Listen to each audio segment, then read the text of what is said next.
Welcome to All Things Moore County, Moore County's weekly radio show highlighting the many facets of the Sandhills. That includes real estate, lifestyle, community and neighborhoods. And now from 4 Properties, here's your host, Bill Sahadi. Good morning and welcome to the talk show, All Things Moore County. Dorothy, as we are slowly getting back to some sort of normalcy with the pandemic and things are starting to gradually open up, we're starting to recognize holidays again, which we didn't do last year. Yeah. Remember Easter last year? Everything last year was just depressing. It was an afterthought. I mean, it didn't even count. No.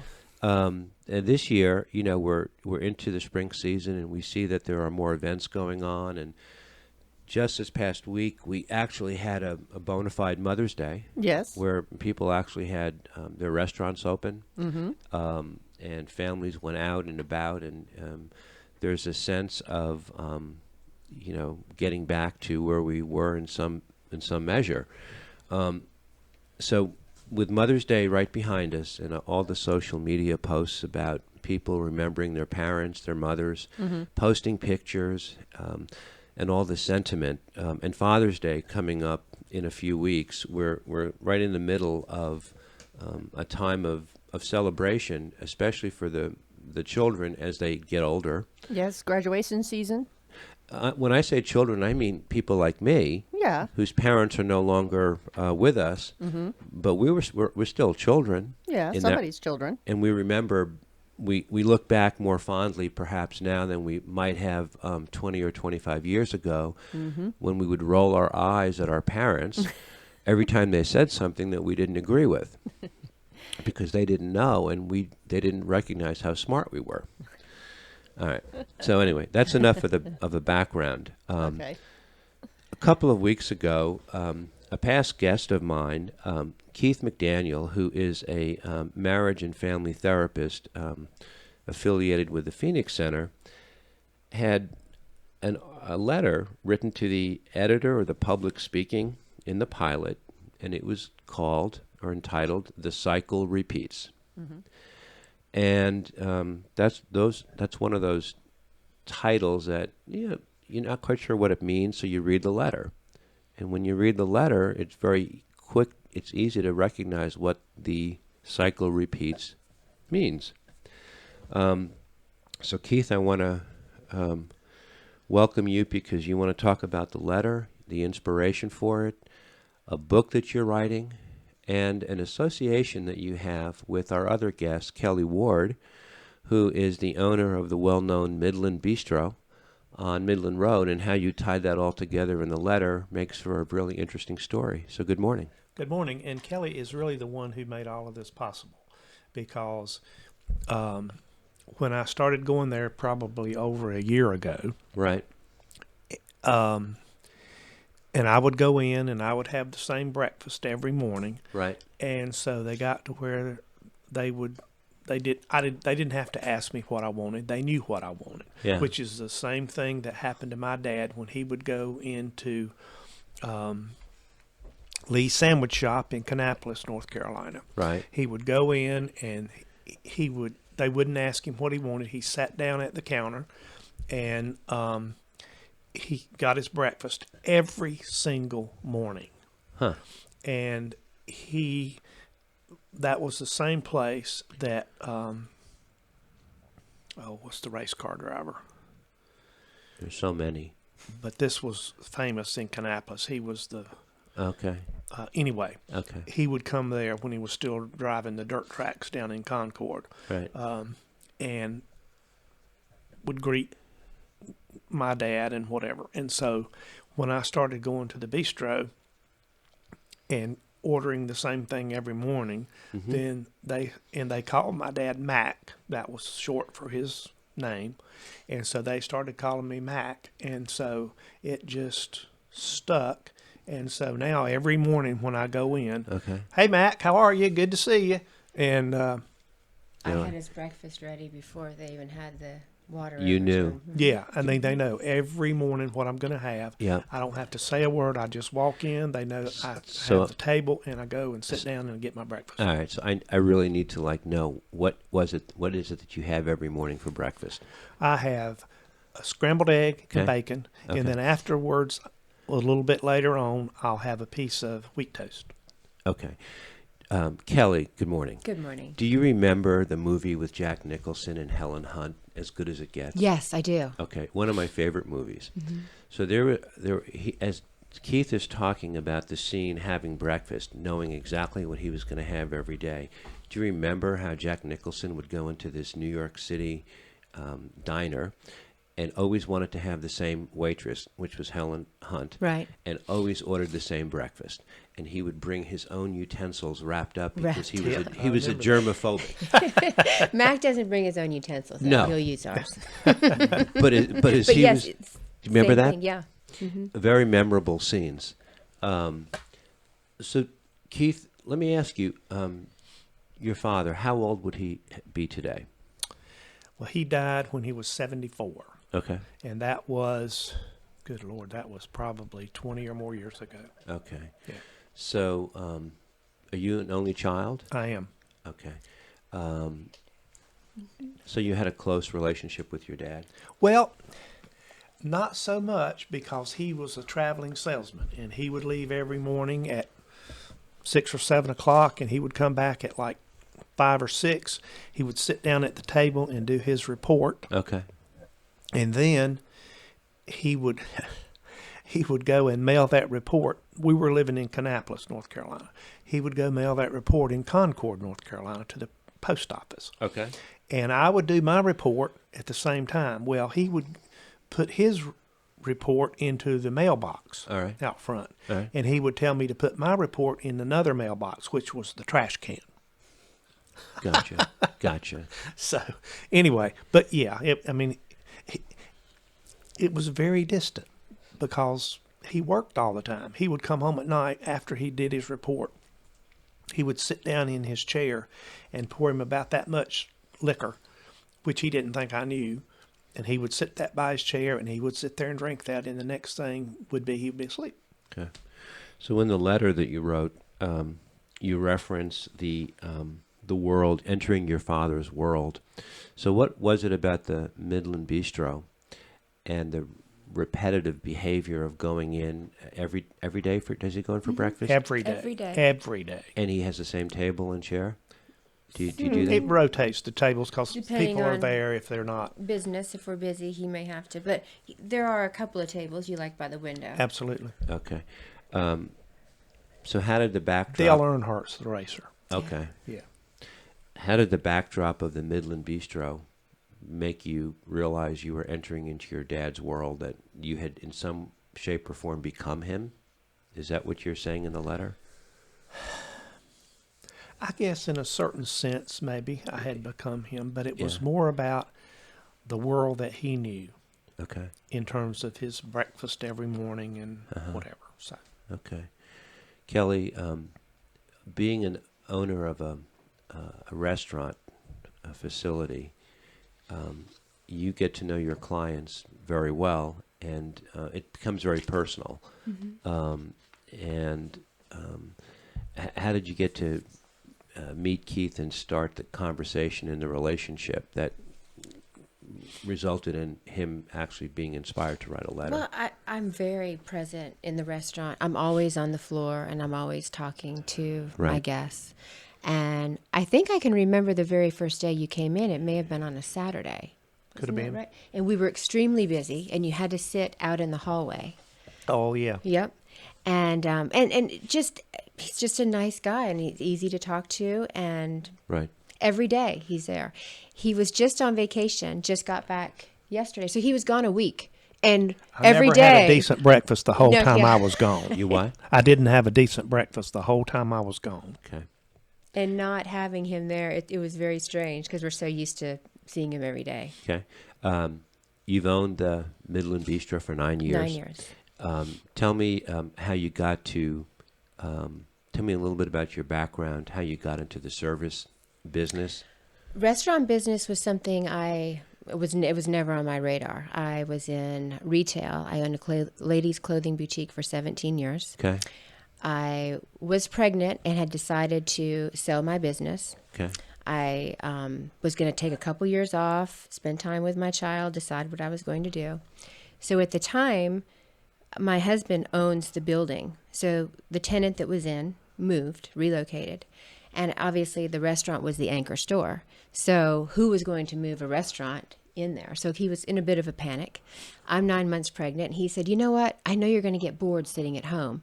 You just do the restaurant. My mom will help because his mother originally started it. She'll be there to consult with, and she'll help us do it. And here I am, 9 years later, working from 5:30 in the morning till 3 in the afternoon, Right. doing it part-time. And the Midland Bistro, just for those of you who don't know, I mean, you're located right next to the Ironwood Restaurant on between- Midland Road, yep. next to the Carolina Eye Center. You're open for breakfast and lunch, Breakfast and lunch. and you get a real good mix of people, don't you? We have regulars that come 3 and 4 times a week. Then of course we get a lot of golfers now because we're right on Midland Road with all of the golf courses. But we see the same people all the time. Your letter, Keith, the cycle repeats, touches a lot of chords with a lot of people, especially the baby boomers who are maturing, who are not understanding why they're not as understood as they were the majority of their lives Right. by the millennials and everybody else. But there's something about coming full circle that, as one of the themes of your letter, as we evolve and as we Right. grow. And we tend to look back with more of a philosophical bent than maybe when we were younger looking forward. That wasn't a question, it was just an idea. But you are touching on something that a lot of people are starting to realize. They're looking at the world with a different set of eyes. Right. And it's a very comfortable place, I think, to be. Yeah. To be able to look back and Yeah. remember and embrace those times and moments. Yeah. Kelly, you're too young to know this, but this is something I've started to say recently. As you get older, your eyesight does not get better or Right. strong, but your vision gets much better. Right. Exactly. You get to see the whole playing field. Right. Your perspective improves. So it's a good place to be. It's an Right. unusual place to be. Right. And taking the letter one step further, you're also working on a book. You're writing a book at this point. About Daddy, Dad, and Fathers is the working title. A Son's Journey. Uh-huh. So it's about the different connections you have growing up. Right. Daddy, Dad, and Fathers. Right. And you referenced, I think, I'm not sure we were on the air, but Field of Dreams. Yeah. Went to see that when it first came out in Columbia, South Carolina. Right. And our son, who was then about 8 years old or maybe younger, I was sitting in the theater after the movie crying. Yeah.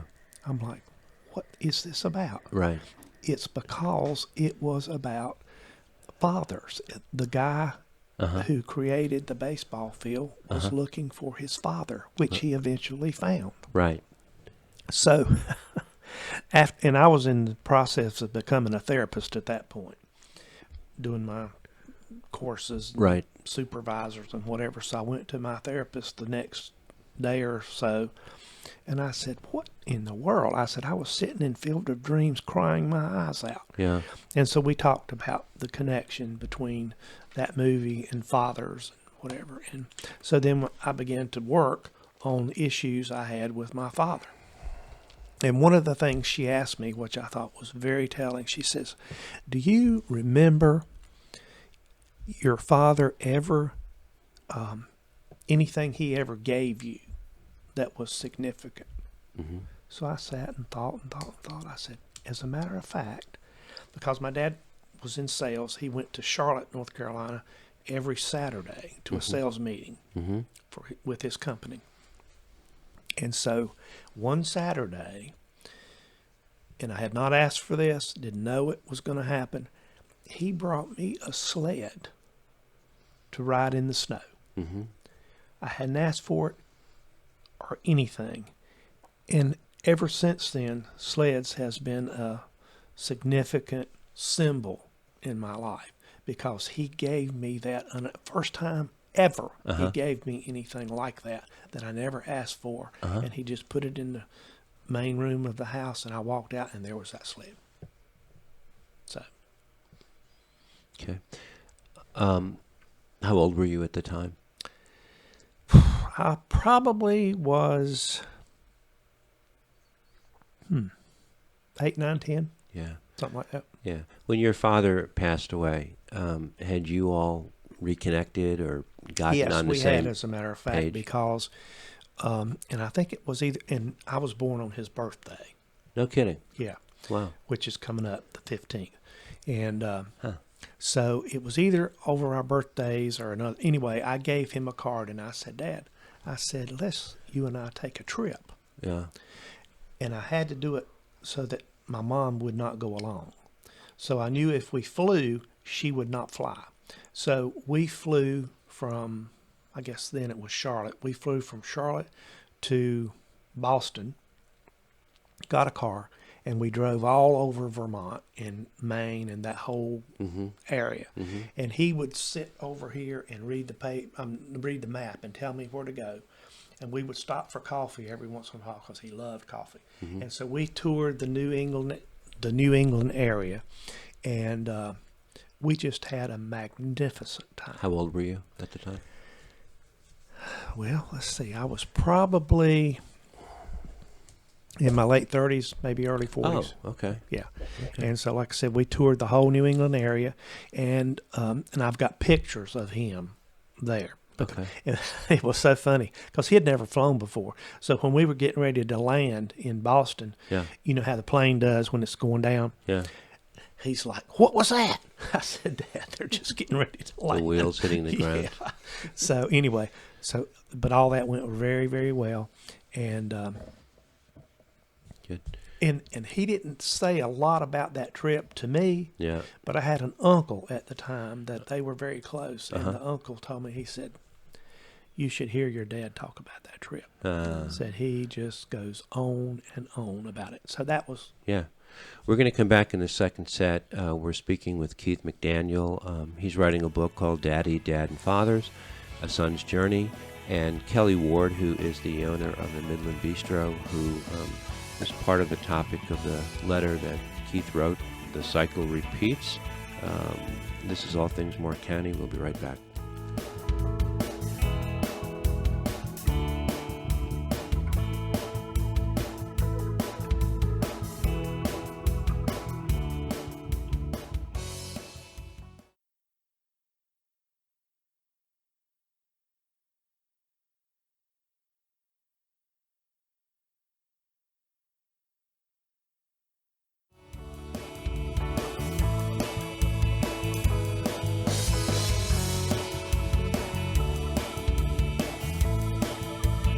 Welcome back to All Things Moore County. We're spending the hour talking about parents, our fathers, probably our moms too, indirectly, with Mother's Day just behind us and Father's Day coming up, with Keith McDaniel, a family therapist, and Kelly Ward, who is the owner of the Midland Bistro. We all have memories. Keith, I'm assuming both your parents have Yes. deceased, as Yes. mine. Kelly, you? My dad. But your mom's still living. My mom's still living. So, works at for the you, bistro, doesn't And works at the She bistro. works at She the helps bistro, me and at the She restaurant. does? She's such a friendly person. is that right? Yeah. So, yeah, my father died about 30 years ago, and oh my gosh, there isn't a day that goes by where he's not living in my head, Right. where we don't have a conversation, Right. or but whatever pain there was associated with his passing somehow got replaced with all the good memories, Right. and that's what you tend to hold on to. Right. Which is a good thing. It's a great thing. Yeah. I remember my mother, when my dad passed, she wanted to canonize him as a saint. And even in our grief, I said, Mom, come on. That was not the case. Why would you even think that? So people tend to want to remember the best. Right. Is that how you remembered your dad? Well, it was interesting. We were living in Columbia, South Carolina on a small lake. Yeah. And my dad had come down and helped me do some redoing of the house and whatever. Yeah. And before he left that weekend, he called me over and he said, I just want to tell you something. He said, if something happens to me, I want to make sure you take care of your mom. Right. I said, Dad, you're fine. Nothing's going to happen. The next Friday, I got a phone call from my mom and said, we just took your dad to the hospital. He's had a heart attack. So we get in the car and fly up there hoping we can get there before something happens. We didn't. Walked into the emergency room. He was dead. And the first person dead person I ever touched, and I kissed him on the cheek. And the other thing was my dad loved figs, and we had a big fig tree out beside of the garage in Columbia where we lived. Okay. And he would go out there and pick those figs off of that tree and eat them. And we had trimmed the fig tree that weekend. So,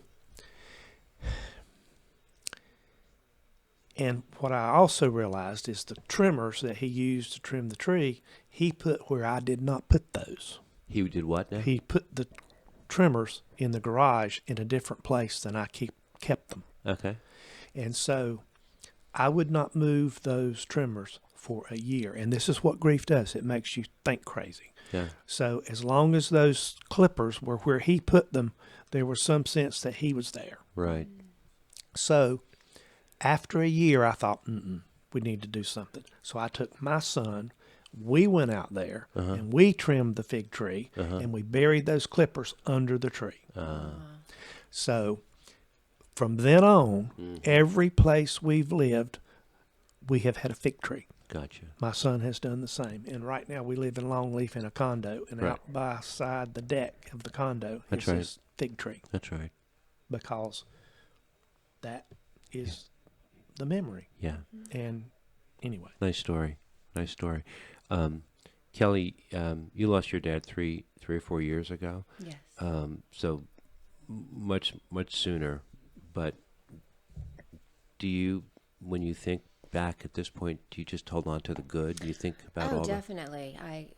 I'm an only child as well, so I spent a lot of time with just my mom and dad, and Right. we traveled a lot. My dad was a horse trainer. I rode horses. I started at 5 years old. He would take me to horse shows every weekend, and he was my biggest fan, but still my biggest critic. I mean, I can remember the first big spill I had on a horse. We were schooling and got up to the fence. The horse slams on brakes. I go over, and there's people everywhere. My trainer's out there, and my dad never even comes over. Like most people would run over. Are you okay? Are you all right? I was about 10 years old. Fell on my head. And my dad stayed on the other side of the fence and just started saying, "Get back on the horse." That's Yeah. So that was my dad. He was very stern, very strong, didn't show a lot of emotion, and I didn't see the other side of him until he was about a week before he died. Then all of this emotion came out, and everything that I think he wanted to say all those years, he said that week before he That's died. very cool. Very good. now you have children of your own? I do. I have a daughter. I have a 9-year-old daughter, 9-year-old and daughter. she's an only child as well. Okay. Okay. So you're in a position where you're the child. You look over your shoulder and you've got the memory of your dad, and at the same time you look in front of you and you have a 9-year-old who looks at you. So you can see both perspectives as a parent. And Keith, your son, obviously is older than 9 years old. Oh, yeah. At this point. He's almost 40. There you go. But there is a reciprocity, or there's a reciprocal perspective always going on, right? When you're stuck in the middle, Right. As the son, and then also the father, or the daughter, and also the mother. And I'm an only as well. You both are, yeah. And is your son? You just have one son? We have one son. He's an only, and he married an only. Okay. And but they have 2 children. Okay. I have two siblings. I have two sisters and a brother, three siblings, but I tried to prove I was the only child for many, many years, and to this day they probably resent me as the oldest. They would shrug their shoulders at me. Tell me about the book. When is it going to be coming out? And I have no idea. I'm just in the beginning stages. Okay. But I have worked with a company that's going to help me do it, put it together, and so I got to get it written. Gotcha. And, so I've kind of got an outline. Yeah. Based on a lot of what we've talked about this morning. Yeah. And so hopefully, and if anybody has any ideas or thoughts or stories that they would like to share with me, please feel free to do so. You know, I'm sorry I didn't bring a picture in from my house. I had two sisters and a brother, and my father, growing up, when we all turned 13, he took us all on a vacation, on a trip. Wow. Just individually, Right. one and one. And he took me to Mexico. I was 13. And there was a photograph of he and I sitting in Acapulco, where the divers were, the deep divers. And, you know, I was at that age before I was rebelling, so he was my best buddy, and I had my arm around him Right. and this and that, just before I became, you know, a behavioral problem. Right. And but he took all of us at 13, and we all felt so special. Oh, cool. And that's something that stuck in our craw. Mm-hmm. You were in your 30s when you went to Vermont with your dad, but it was that one-on-one time Right. that was precious. Right. And your 9-year-old, I'm sure she treasures time with you. She loves. We actually, for her spring break, just her and I took her to Nashville, and Okay. we had the best time. It was a total girls trip, and those memories are what she'll hold on to forever. Right. Right. They And are you know, it's indelible. always, where are we going to go next? Where's our next trip? Oh, that's cool. Yeah. There's so many movies that come out that talk a lot about the themes that you're talking about, Keith. Right. Pretty Woman, which Right. was a real iconic hit in the early 90s, if I'm Right. not mistaken. Yep. That was an interesting psychological bent on what everyone thought was just a love story between Julia Roberts and Richard Gere. Not at all. Not at all. Not at all. So She's give sitting us your out on take the on it. deck. Huh? They're sitting out on the deck at one scene, and they have met, or at any rate, they're talking, and she says, "I think you loved your father," something to that effect. And so this other guy was going to buy this company That's right. that built ships. Mm-hmm. And so later in the movie, all these guys are sitting around the table, and the guy who's going to buy the company and build ships, Richard Gere says, "Everybody leave," even his associate. He says, "Everybody go." And so after everybody's gone, he goes over to the guy who's the only one left in the room, and he puts his arm on his shoulder, and he says,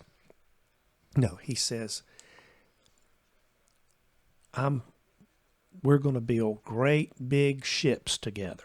Mm-hmm. And the guy who was going to buy his company goes over to him and puts his arm on his shoulder, and he says, "I don't know how to say this, but," he said, "I'm proud of you." Mm-hmm. And the next scene is Richard Gere outside, barefooted, walking in the grass. So that took him back to his childhood. Yeah. Looking, if I remember correctly, he was always looking for his father's approval. Yes. His father was a tough critic. Yes. And so he became an overachiever, Right. but was not satisfied. Right. There was always a void. Right.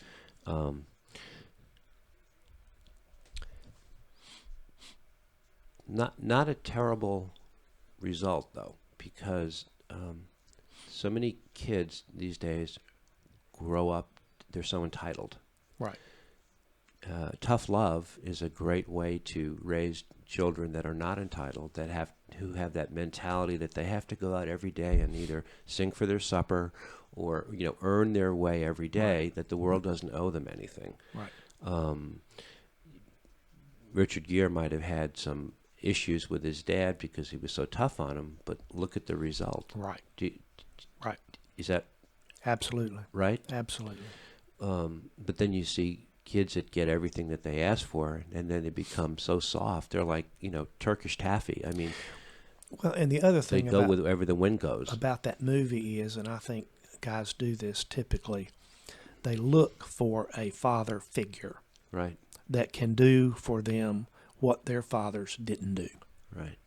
which is exactly what happened in the movie, but that happens in real life as well. You look for a father figure that can do for you what your father couldn't do. Right. It's well put. Let's come back in set 3, talking about Field of Dreams, Pretty Woman, father-son relationships, parent-child relationships, and the perspectives we gain as we get older in life and adopt probably a better perspective. This is All Things Moore County. We'll be right back.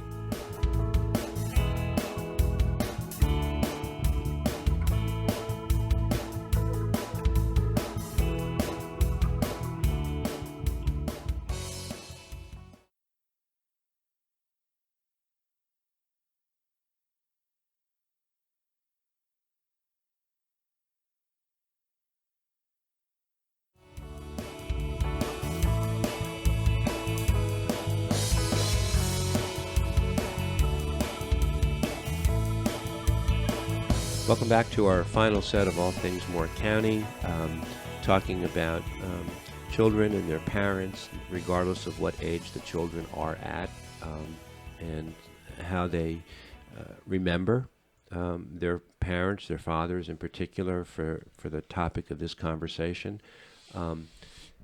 Keith, you've touched on The Field of Dreams, Pretty Woman, as movies that spoke to deeper truths than what was just in the apparent plot. You also had a story that you were referencing, and I have no idea where the reference is, the Sandman Motel in Rockingham? Yes, and as I said earlier, my dad traveled. He was in sales. Yeah.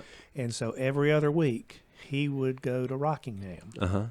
And in the summer, my mom and I would go with him, and we would stay at the Sandman Motel in Rockingham. Okay. And that's where I learned to swim. Okay.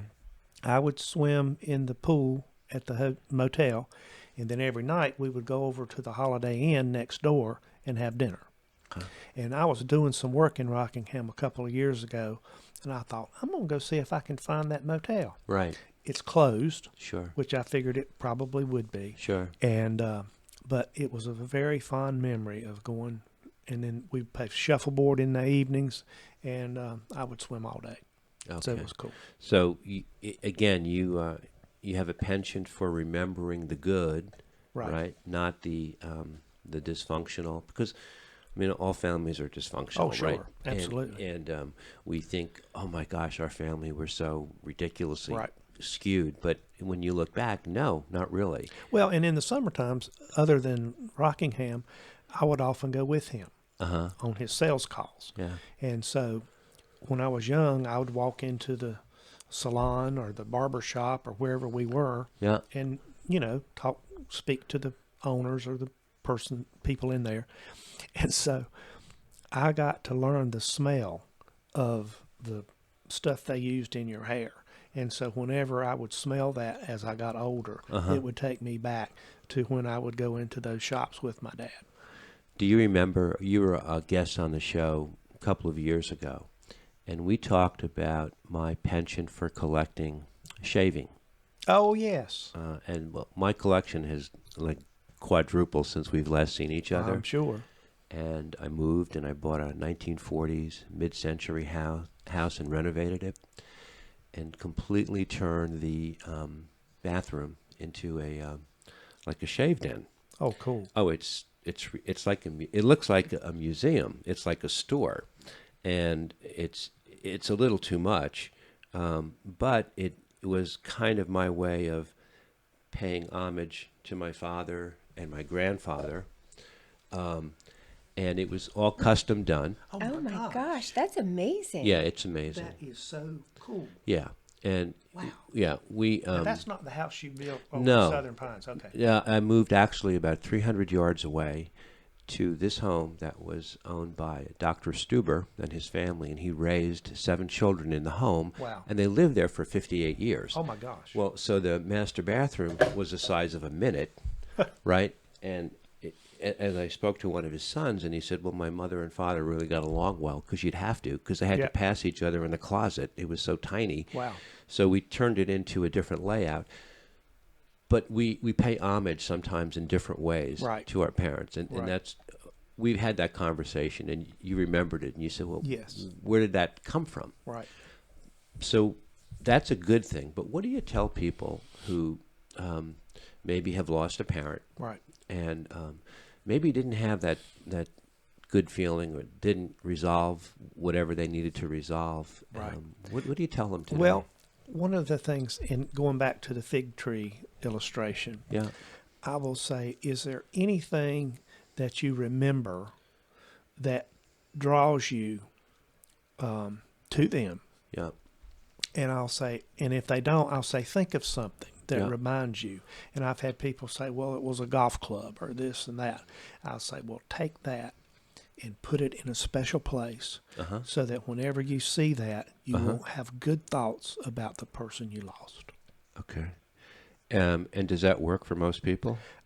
I really think it does. And I say, if the first one doesn't work, do something else. Try it again. But they will go, and some of them will go to the cemetery to where the gravestone is and do something there. And that's okay too. Grieving is whatever works for you. You can grieve any way you want. And what I used to tell people, as long as you're not hurting yourself or somebody else, you can grieve any way you want.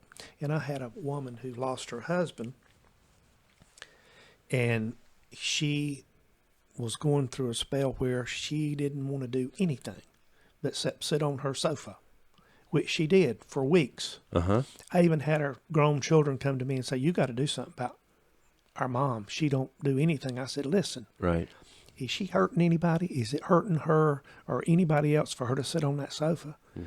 I said, and she'll get to the point where she'll be tired of sitting there.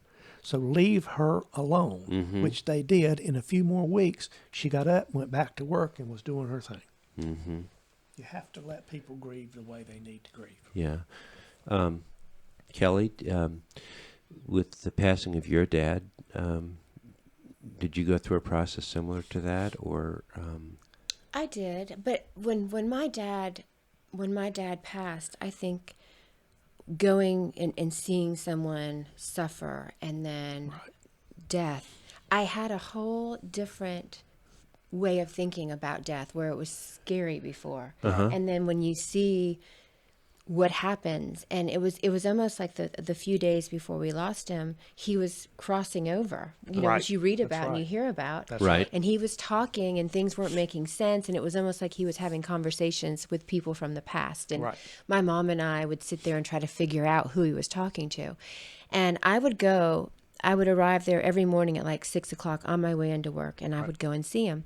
And for the last 5 days of his life, he didn't speak. He was kind of like in and out of it, but he had woke up in the middle of the night, and the nurse was telling me this story in the morning, and she said, your dad woke up at 3 a.m. and we could hear him screaming down the hall.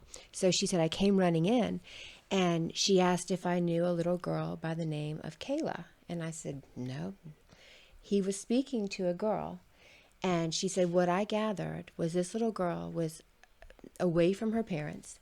And, and she said, being a hospice nurse, I see this happen all the time. The little girl was like a lost soul that was trying to cross over as well.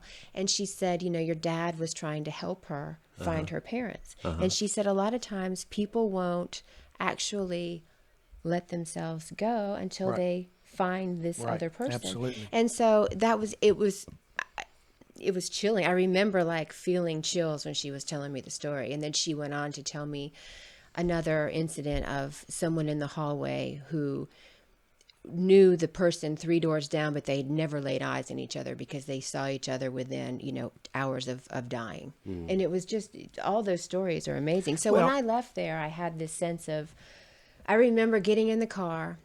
after he took his last breath, and we did everything that we had to do, and I was driving home. It was on a Sunday, and I remember looking up at the sky thinking, the sky is so much bluer. Right. Yeah.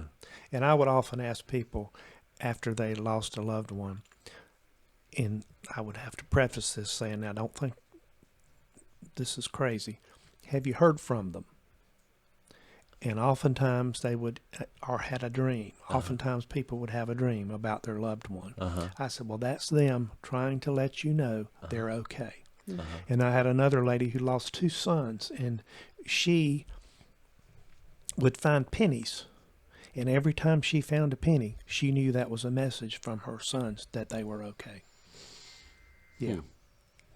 Well, my 9-year-old daughter, since my dad died, every time, and this, I don't know where it came from, and she started this right after he passed, every time we would see a cardinal, that was Yes. her grandfather. Yes. That was her association. Yeah. And she still does it. I mean, she just, I remember just a month ago, she saw him, she said, look, Pee-Pee's outside the window. Yep. There. That's exactly right. Exactly. And What, so helpful and comforting. Kelly, your dad, you owned the Midland Bistro for 9 years, so he was there from. He used to come in for lunch Yeah. a lot. Yeah. Yeah, he was there. Did he give you advice? Would he come in and coach you, mentor you? Not really. He was very gruff and stern. He wouldn't give me, I knew that he was always proud of everything that I did, but Yeah. he never really told me that, but it was something that I just knew. And, the fact that he came in all the time and ate lunch was a sign that, he was supportive, and he would come with my mom, but then lots of times he would just come on his own, and I wouldn't even know he was going to come. He'd just show up. Right. Do you ever have days where you wish, you say to yourself, I wish my father was here, I could tell him this or show him that, or share with him Definitely. something Definitely. specific? But, there's not a day that goes by that at some point I don't think about him Right. in some way Right. every day. Right. What would he say today if he walked into the Midland Bistro and saw you? What would your conversation be like? He would say, you need to get some help in here. Yeah. And that's a pandemic Yeah. issue and political football. I look around everywhere these days and I see we're hiring.